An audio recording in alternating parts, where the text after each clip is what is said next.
Dit beeldje ken uit de tuin. De winningsplan hier staan voor eerst in de ijskast. Het is een statement die het nou aanjoen is door de Kamer.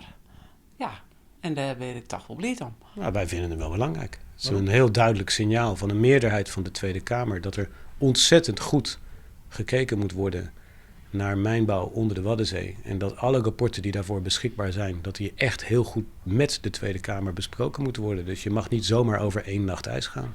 En dat betekent dat de kans liets is dat er de komende 2 jaar extra gas onder de Waadzee bij hellen wordt. Of het consequenties had voor de al bestaande gas- en zoutwinning is nog net duidelijk.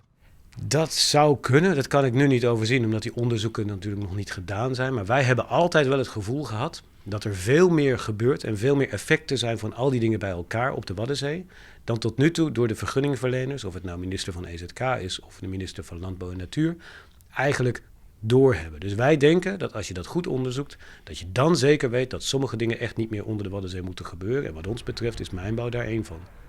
Maar een duidelijk nee, geen nieuwe gaswinning onder de Waadzee is deze onnomoosje net. In de toekomst kan het zo weer oors. Ze zeggen van uitstel komt afstel, maar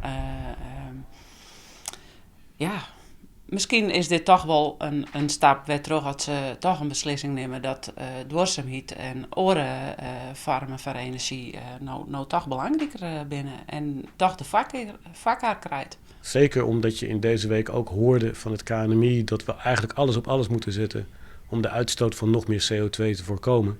En dan denken wij heel simpel, aardgas kun je dan dus maar beter onder de Waddenzee laten zitten, want dan zal het ook nooit CO2 worden.